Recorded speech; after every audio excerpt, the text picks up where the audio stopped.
one of my favorite hacks is to combine the modality of yoga and the modality of journaling. So one of the first things I like to share with people about this is that we're not talking about journaling as in like, dear diary, earlier today, such and such happened, right? That's not what we're talking about here. And especially if you're someone who has trouble meditating, trouble emptying your mind, doing this journaling can really, really help. And a lot of people in my community, when we've done journaling challenges or, journaling videos, combo yoga journaling that I put together, tell me that all of a sudden they're able to meditate because they sort of do this brain dump in the journal before sitting to meditate, and they find that very helpful.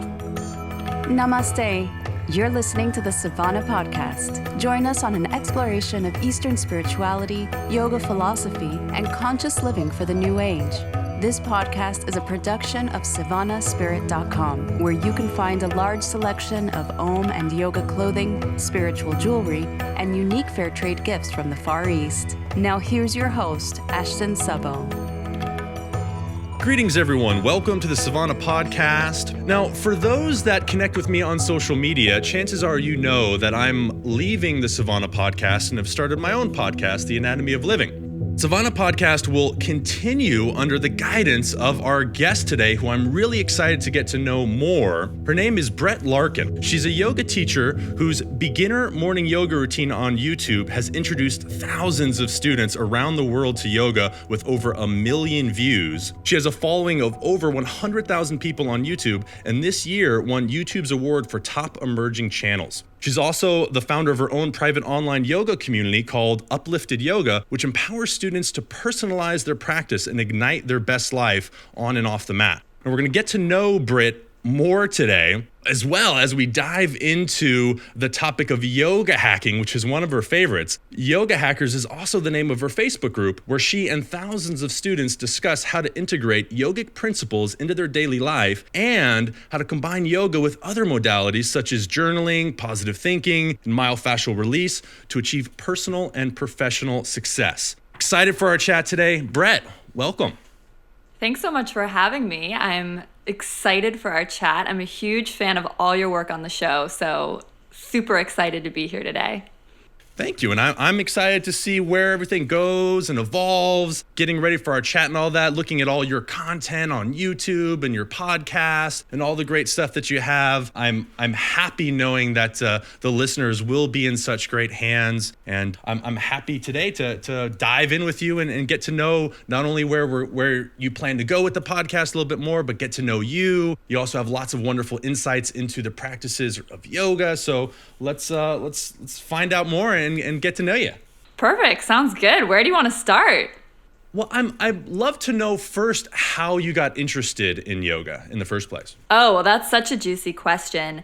I often say I can't really remember my life that well before yoga because it was a bit of a blur. I was your typical type A, very driven, very ambitious, had no idea that my thoughts weren't me. I lived in a constant state of anxiety, and that was basically my whole teen years and into my early 20s as well. I had so much fear about the future. I always thought that if something good happened, something equally bad would happen to even out the score. And I thought that way of thinking was just completely normal. So I luckily have loved movement my whole life, and I danced my whole childhood and always was really into dance and movement. And during my college years was taking a lot of Pilates in New York, where I went to university. It was through a friend of mine who said, you should really meditate. And I liked him a lot. So I said,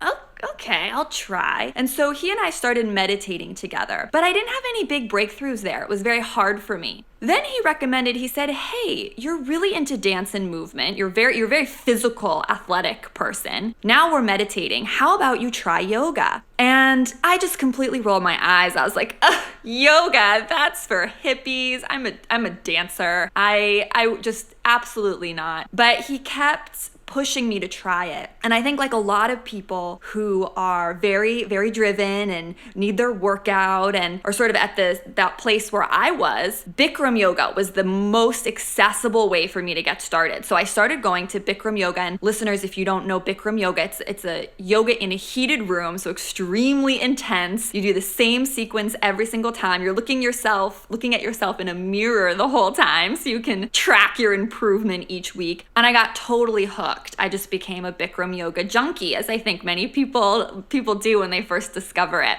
Especially those type A personalities. They love the Bikram. Exactly. And we can talk about this later, but this later inspired a lot of the yoga hacking I'm talking about, because a lot of times that first style of yoga that you're attracted to isn't necessarily the one that you need long term. And we can talk more about that later. Luckily, I kind of innately knew that. So I had a full year or something doing the Bikram, but I started to want to go deeper. And luckily, because I had a little bit of that meditation intro at the beginning, I knew that there was a lot more in the yoga world besides just sweating my guts out in a somewhat stinky room. So I began exploring every studio in New York. And this is a great yoga hack for people listening, is if you live in a city like I did in New York, or maybe you live in Boston or Chicago or wherever, most studios offer a 1-week free trial, or they offer a great intro special for students. And I really encourage everyone in my online community and that I meet in person to take advantage of these intro offers, because I really think yoga is like dating at the beginning. You want to date as many styles as you can to really figure out what's going to resonate and try to find that teacher that's going to resonate. So I think just also being kind of a poor student at the time, took up every studio in New York on these intro specials. And wow, was my mind blown when I found out just how much breadth there was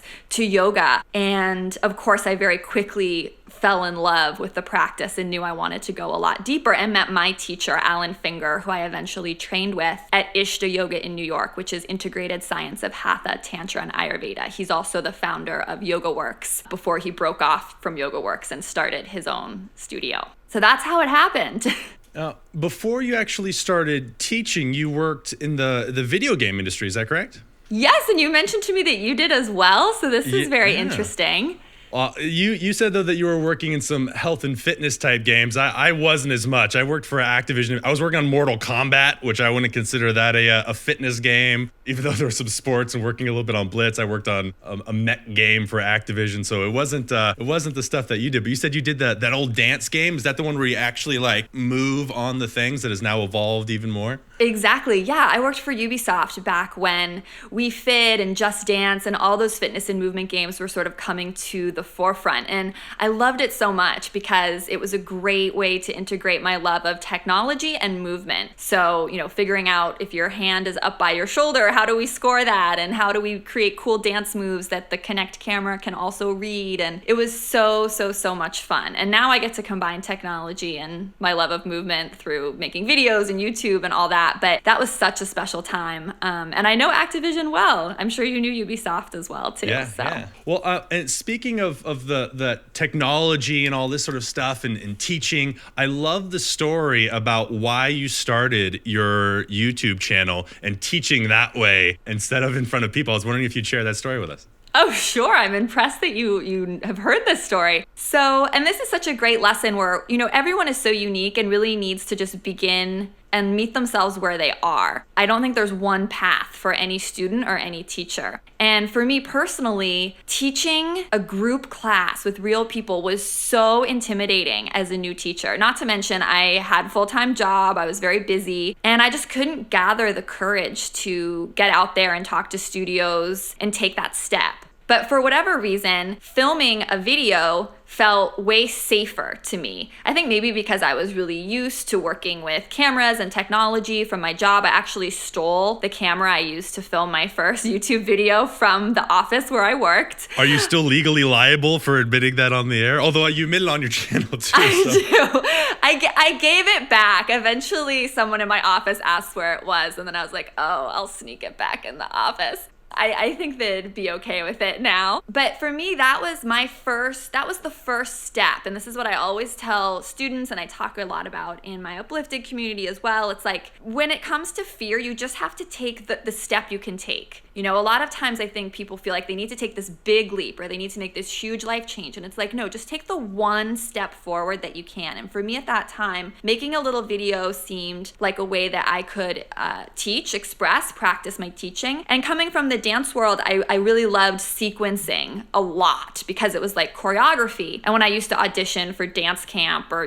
various things, we always had to send videos of something we choreographed or something we danced. So a lot of me making the video was I had designed a sequence I really liked as a new teacher, and I wanted to remember the sequence. I have another friend who, she's amazing at writing her sequence and drawing her sequence. I have no artistic skills. So I was like, video is the way to go. So I made a little video of the sequence, and that little video is actually still on YouTube, and it has, I don't even know how many 100,000 views. And if you had told me that then, because it really was almost just like a little personal pet project, I would not have believed you. So, but it was fear. It was completely fear that I decided to teach online first. And then, of course, I ended up, teaching in person too, but that came later. And you've also taught, you said that you have a studio that was like your ideal studio to teach at. You finally got to teach there. So obviously come a long way from those initial fears. Yes.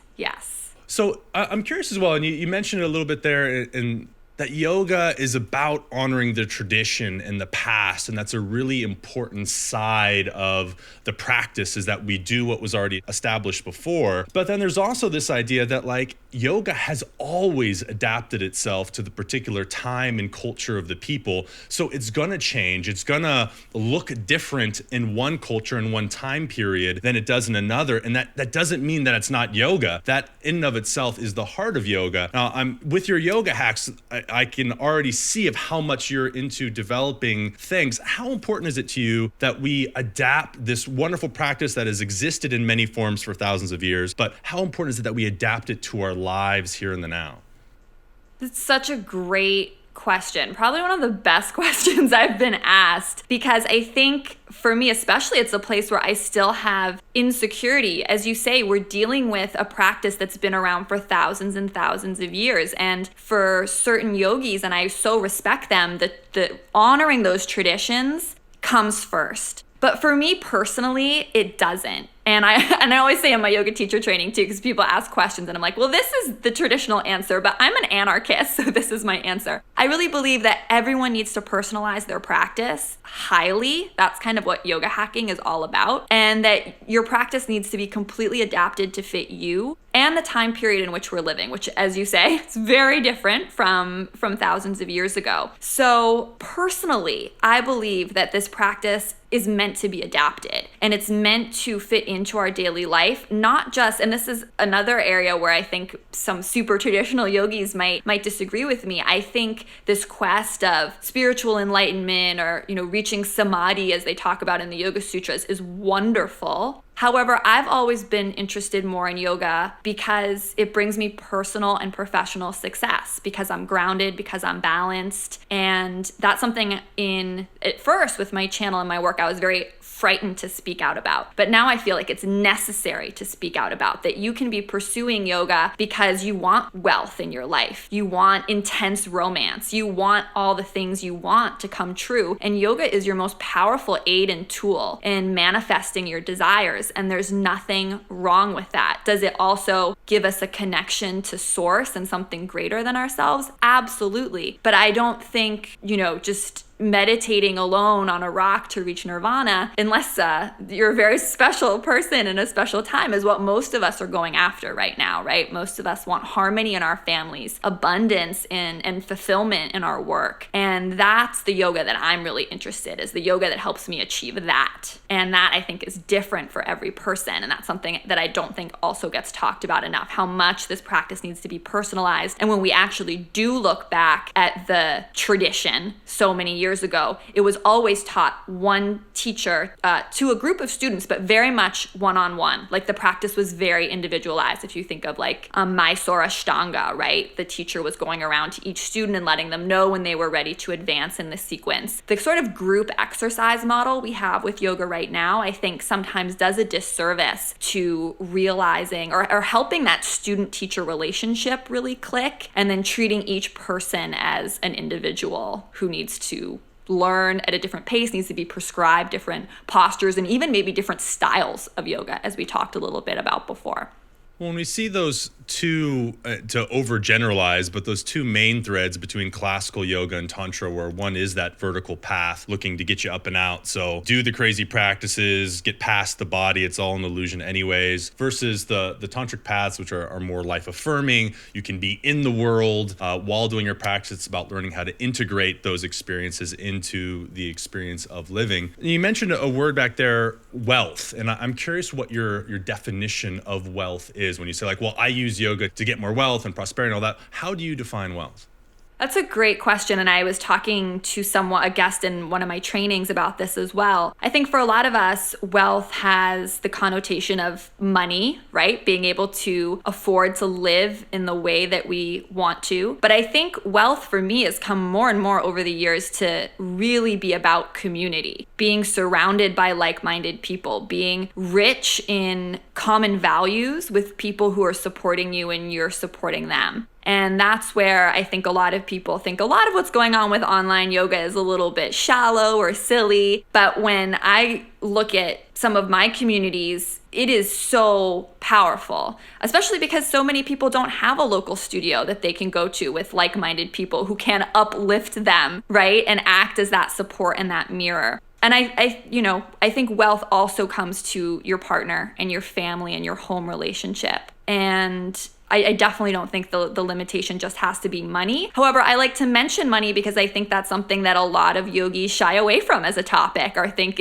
have shame around the fact that they want to live in abundance, or they want to not just be able to support themselves teaching yoga, but be able to afford nice things and nice vacations and maybe be the sole provider for their family. So I think that's something that just needs to get talked about more. So that's why I proactively also trying to mention it. Well, and something that I think I feel strongly about too, in terms of poverty being a virtue in many yoga communities, where it's like it doesn't actually serve anyone. It's not to say that the life of an ascetic or a monk or a nun isn't a valuable path, and that renouncing money and material possessions, all that isn't a valid thing to do. But for people living in the world to think that, well, I'm not a good yogi, or I feel shameful about having money, or feel bad about it, is super unfortunate, because it's part of that vertical model that was meant for the monks and not meant for the householders. And you get people that are stuck in like, well, because I have a car, I'm not a good yogi. Because I can't go to India and go study in a cave and find a guru, then I'm not really doing yoga, and this sort of thing. It's unfortunate because there is so much for the practice for everyone at different places in their lives, at different times in their lives.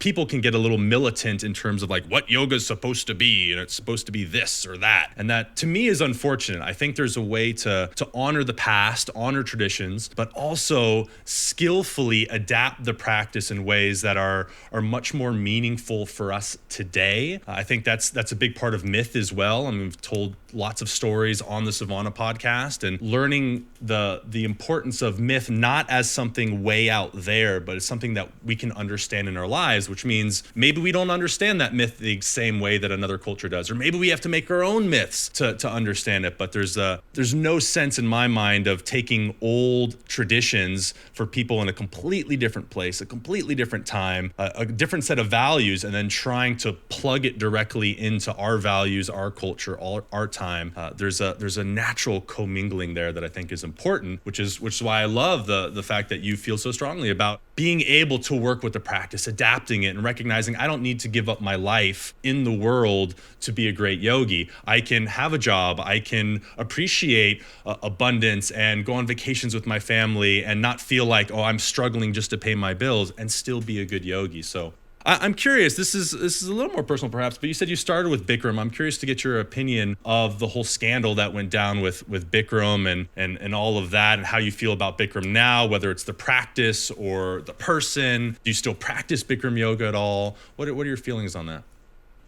Great question. Well, in terms of the scandal and all the things that happened, I honestly don't even know the details because I tend to just blur out most news type stories. I have to say, I think he's a savvy business person, obviously. So there's part of me that goes, hats off to being very business oriented and very business minded. And I think a lot of yogis. So when you were talking about what you were before, I just kept thinking, how much people love to judge, right? Whether it's judging a yoga teacher for making money or not making money, or for, adhering to tradition or not. And anytime judgment, I try to catch judging thoughts like as quickly as I can and just disperse them. So, I definitely think he's a clever businessman for that. In terms of the actual Bikram style, this is something I could talk about forever. So please curb me. But I do think Bikram has huge value, especially as like sort of the gateway drug to yoga. It's this funny way to think of it. But if there hadn't been Bikram, I just wasn't in a place where I could go to a traditional hatha and vinyasa class and om out with everyone, or even, not work up a sweat. It wouldn't have worked. So I'm so grateful to Bikram because I think it meets a certain segment of people really where they are, and it gives them that hard workout and gives them the mirror and gives them the heat. And things that I think work so well in Bikram are that because it is so hot, it really teaches you how to breathe effectively, right? Because if you're just in your standard hatha class, that's, maybe challenging, maybe not, depending on what level you are, and it's just a typical temperature. You don't have to breathe in the yogic way that the teacher is instructing. But in Bikram, if you don't breathe, you're going to pass out. So I'm always really grateful for sort of those Bikram roots because I felt like it really trained me to breathe, and I took that with me out of the Bikram context. I also think Bikram's use of the mirror is incredibly unique. It's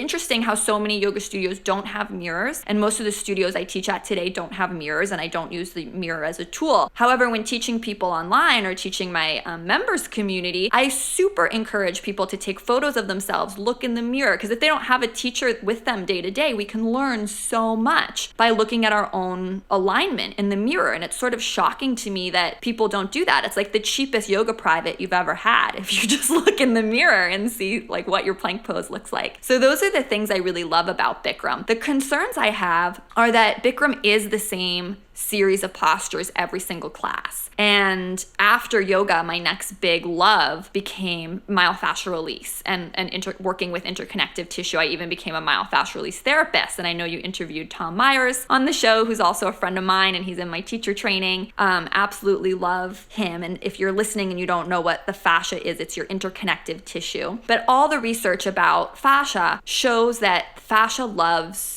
chaos, spontaneity, variety of movement, and not just from a fascial perspective. The more research that comes out about exercise shows that variety in our movements and our workouts is essential, which is another reason I think hacking yoga with other disciplines is super effective. So if you think of it through that lens, doing the same 28 postures every single class, if Bikram is the only thing you're doing. If you're doing Bikram once a week, fantastic. But if you're like I was, and that was your only workout at the time, only outlet, that concerns me because just everything I've studied about the interconnective tissue in the body and health just says we need more variety, we need more range of motion, and I worry about people getting repetitive stress injury as well. So those are kind of my pros and cons when it comes to Bikram, and I don't practice it now, but once in a blue moon I'll go, and it's always fun when I'm in there. A couple of things that I'm hearing through that. One is the importance of not throwing out the baby with the bathwater, which is a pretty nasty expression perhaps. But in the sense of just the practice. I hear you talking about the practice of Bikram, which I think does have lots of value, and it's important to separate from the man. So without getting too much into all the sexual assault charges and all the sort of stuff that were levied at Bikram, what I'm curious is as a woman who is a yogini, and when a teacher like that comes out and you hear the things about how how he's treated women and what he's done. You said, well, you don't like to get into the judgment. And so I'd love to hear your perspective on that and how you use yoga to help you with that, because I will be completely straightforward and honest. When I hear things like that, I get upset. When I hear that there's injustice in the world, I make judgments on things. And I think there's a certain level of discernment there that is appropriate and necessary when living in the world. But I also think it can be consuming to get caught up in judgments about people and have that really affect things. So I'd love to hear your perspective on how you use the practice of yoga to help deal with that, whether we call it the inner critic that criticizes ourselves and others, or just self-judgment in general. One of my favorite places to look for inspiration about this in particular is the Yoga Sutras, because Patanjali makes it really clear in the Yoga Sutras that our goal in yoga is to maintain equanimity of the mind. So it's actually not to be happy.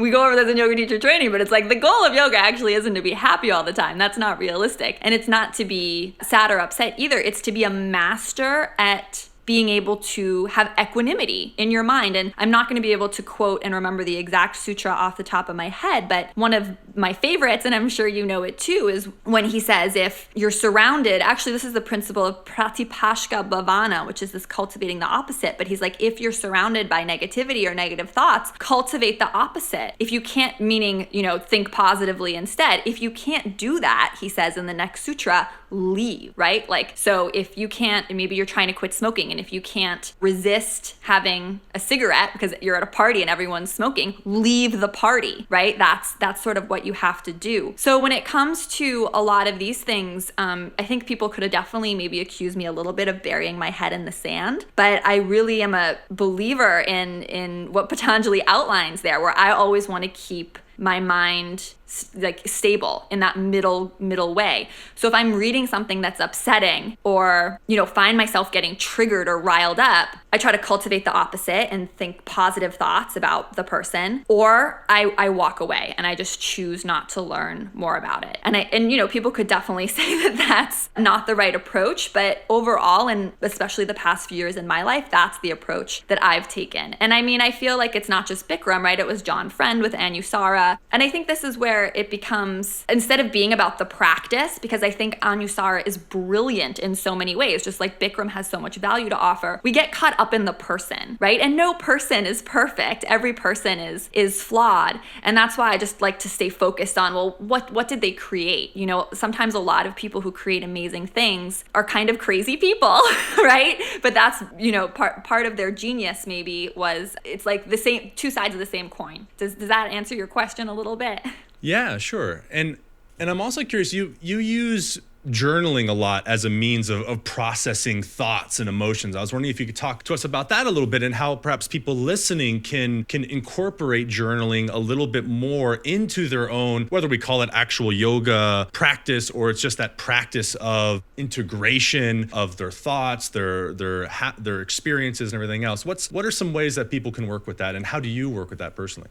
Definitely. So one of my favorite hacks is to combine the modality of yoga and the modality of journaling. So one of the first things I like to share with people about this is that we're not talking about journaling as in like, dear diary, earlier today, such and such happened, right? That's not what we're talking about here. There's 3 types of journaling that I like to work with, and I'm happy to walk people through these 3 ways, because I think you can use them at home. What I would suggest as what to do is to do some yoga or get your heart rate up, so if you're a runner, go for a run. If you like to do some sun salutes or a full yoga class, do that first. Maybe sit quietly for a little bit. And especially if you're someone who has trouble meditating, trouble emptying your mind, doing this journaling can really, really help. And a lot of people in my community, when we've done journaling challenges or, journaling videos, combo yoga journaling that I put together, tell me that all of a sudden they're able to meditate because they sort of do this brain dump in the journal before sitting to meditate, and they find that very helpful. So if you're someone who is struggling a little bit with meditation, I would offer this up. So the first way that you can journal, and also note that I always journal pretty much on my yoga mat. So I'm either in pigeon pose, or again in my videos I outline all these different poses which are sort of convenient to journal in. So I'm really fusing the physical asana practice and the writing process together. But the first way is what I call release journaling. And this is where you just write down questions or things that are on your mind. And this journaling session could just turn into a rant of you it's like word vomit onto the page. So anything you're thinking, any worry inside you, any fear, you just write it down. You don't think, you just write. And it sounds maybe overly simple, but it's actually immensely therapeutic because it's sort of like you're letting your subconscious, instead of constantly shoving it down, you're saying, hey, you get to run the show here. What do you want to release? What do you want to let out? That's why I call it release journaling. And sometimes it takes the form of a very vicious rant.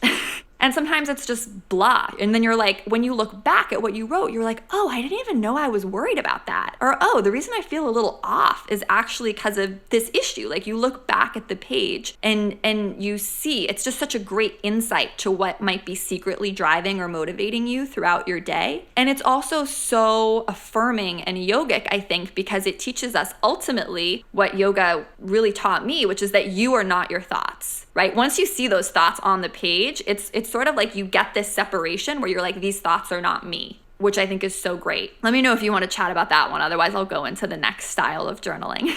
As you like. Keep it going. Okay, I'll keep rolling. So the second way people can try journaling at home, if just this release, like just writing stream of consciousness on the page doesn't work, is what I call free form journaling. And this is a little bit of a Jekyll and Hyde journaling tactic. So what you do is you sort of write your questions, again, your fears onto the page, but this time you actually invite your highest self to journal with you and to respond to the different things that you're writing about. So you might write, I have so much fear about XYZ. I'm terrified. I don't know what to do, blah, blah, blah. And then you pause. And again, it's very helpful if you do yoga or even meditate before doing this. But then you respond like as if you were reading someone else's, or imagine it was your own child's journal or a close friend's. How would you respond? And a lot of times, like this higher self, this intuitive wisdom just starts writing. And it's like, you don't have to be afraid. You're strong. Like all of a sudden this stuff just starts coming out of you. And that's where it kind of takes this like weird Jekyll and Hyde journaling approach. But I've done this and I've solved really intense problems for myself this way. And it's sort of like how we talk about your big self, the big Atman self, just is able to somehow through writing powerfully and intuitively be there for you and support you in the fears that you have or the concerns that you have. And if you can get into a journaling session like this, it's super exciting because it's basically free therapy from the person who knows what's really best for you, yourself. And it's just so empowering to see what that intuitive voice has to say to you on the page. And then the last type of journaling, which I think is the easiest. So if you've been worried listening, you're like, I don't think I can do either of the first two. This one's really simple and it's what I call intention journaling. So if you have no idea what to write, you're like, I can't even write stream of consciousness, what's in my head. And the stream of consciousness is very much inspired by The Artist's Way and Julia Cameron's work, but it could literally be like, I'm hungry, I want coffee, I don't want to write right now, but it starts getting deeper. But if you think you can't even do that, which I get, I'd really encourage you to do this third type, this intention journaling. And when you can't get yourself to write questions or stream of consciousness, what you write is you just write what you want. You just write what you want in the present tense as if it's already happening as a way to manifest what you want. So I might write, my July retreat in Italy has 25 people in it. We are walking cobblestone streets in the sunshine. I've attracted the exact 25 souls that need to be on this experience with me. I'm filled with so much abundance, joy, and happiness. That's like a desire that's in the present tense as if it's manifesting right now. And for someone else, it might be, I've received my promotion or I've met the love of my life. Just whatever it is you want, you just write what you want. And then if you run out of things to write, you just write them again. So you just write the exact same thing. It almost becomes like an affirmation intention. You just write it again and again and again. So in days when I don't have anything to journal, and I actually have free journaling pages that help people do this on my website at BrettLarkin.com/journal, I believe it is. But I give you space to write whatever your intention is 4 times. Because if we talk about mind-body connection, I think actually writing out something writing in longhand over and over and over again really helps firm the pattern in your brain. And some people might be really comfortable with affirmations and sort of saying those kinds of things out loud, which is really powerful, and do that if you're comfortable with it. But for me, that always felt a little phony and scary, especially at the beginning. And writing it multiple times was such an easier way for me to tap into that intention. And it's powerful. I know it sounds simple, but it's powerful. Like when you're writing that intention 5 times on a piece of paper every single morning, over and over and over again, you're gonna betcha that it is at the forefront of the mind, and it's starts to align the rest of your activities that day to start manifesting that to actually happen. You mentioned earlier about some of with students and being able to access yoga online nowadays. And I like the perspective as well of, as a teacher, being able to reach not only students that you couldn't in your community, but a large amount of students. I mean, you have literally hundreds of thousands of followers on YouTube. What is the most common thing in your interactions with your community there that you're seeing with people in terms of their struggles or their concerns or their worries? Like, what are people, at least in your community, what are they struggling with today? A lot of people have injuries. A lot of people want to know how to modify. I mean, those are sort of the basics. A lot of people, I think, just want connection and feel alone, because I don't know if you went through this too, but I think a lot of times when people start getting into yoga, it ends up being not just this class they're going to once a week or some exercise they're exploring. It starts to, yoga has this magic way of infiltrating our soul, basically. So suddenly you kind of want to eat differently, and maybe you kind of want to think differently, and you don't really want to hang out with the people that you used to hang out with. So I think a lot of people are craving answers to questions in terms of how to personalize their practice. Say that's number one. And 2, they're craving connection, because I think it can be, while having, I don't know if we want to call it a spiritual awakening or just doing self-development work, however we want to call it, doing that work can be very exciting, but it can be extremely isolating, especially if members of your family or close-knit community aren't supportive or aren't going through the same thing. So I think with online, it's like we have this massive opportunity to help people personalize their practice or point them in the right direction. You know, it's like, oh, get yoga blocks. Oh, you can fold forward with your hand on 2 blocks. Or, oh, do the sciatica pain video if this is what you're experiencing. Like being able to help them tailor and personalize. And that's basically what I do in the paid community. And it's amazing, because now that I have people who've trained with me, and even people who haven't, we have tons of teachers in the group, everyone's just helping one another get pointed in the right direction. Because I think something that's so often overlooked is how active a participant we need to be in personalizing our own practice.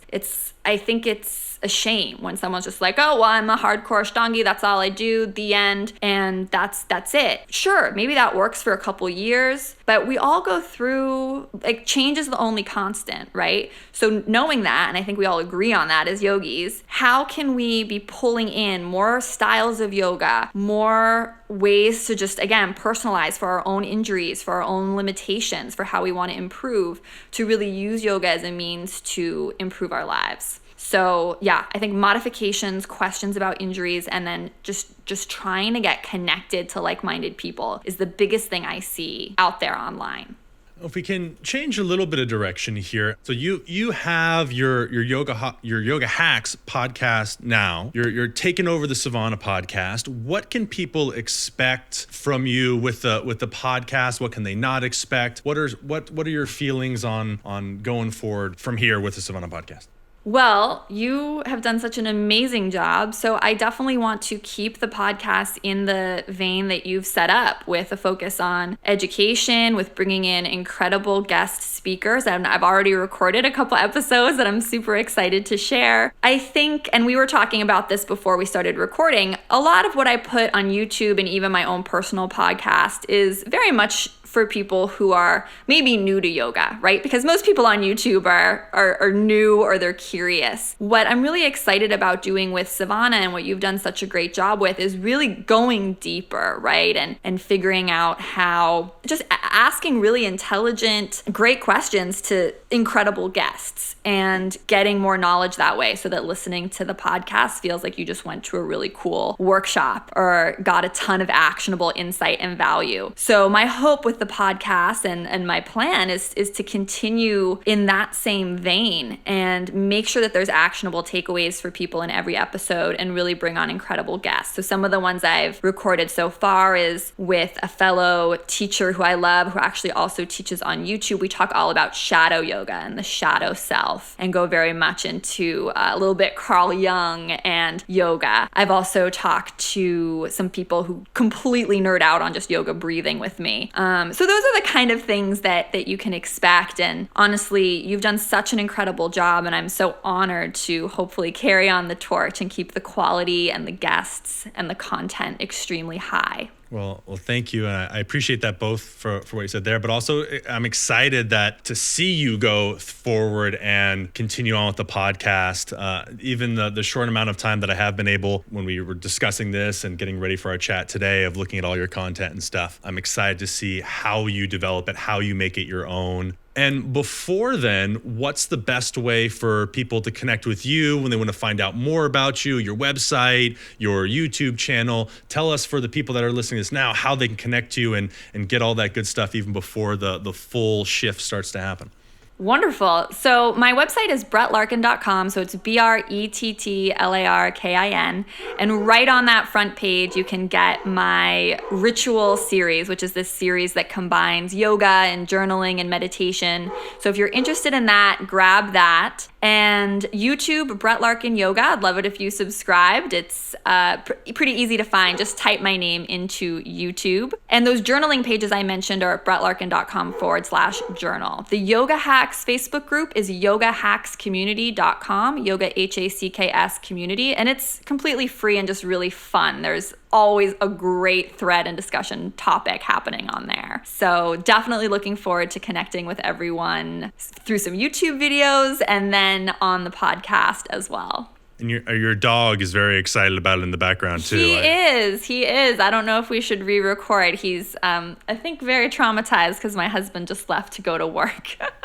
Dad, come back. I know. Well, it's been a pleasure getting to know you a little bit more. I look forward to listening to the podcast with you, taking the reins, and to see what you come up with and to listen to all the great guests and insights that you bring. I'm sure that our audience today has learned something not only about you, but learned some helpful tips on integrating yoga into their lives. It's been a pleasure. And for all the listeners out there as well, thank you so much for this time that we've had together. I am confident that you're in great hands. If you do want to connect with me, you can head over to either connect with me on Facebook, my website, Anatomy of Living, or on my new podcast, the Anatomy of Living podcast. I'm excited to connect with you guys either way, and really excited to see where the Sivana podcast continues to go. Any last words, Brett? No, I'm looking forward to having you back on the show after a little bit. So we'll hear from Ashton again. We're going to stay in close touch. Indeed. Well, I'm happy to come back on the show anytime. And for all of our listeners out there, thank you so much for listening. I hope you've enjoyed today's episode. We hope you have a very present moment. Namaste.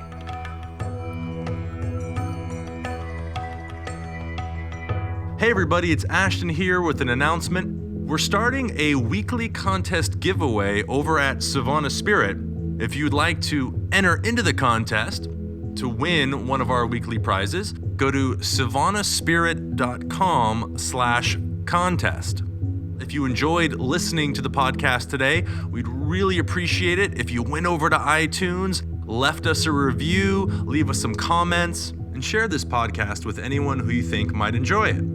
Also want to invite you to go check out Sivana East, which is the name of our blog and also the name of a Facebook group where I interact with guests and our audience. We'll post recent episodes up there as well as interesting articles relating to our guests and or the topics on the shows. And again, thank you so much for listening.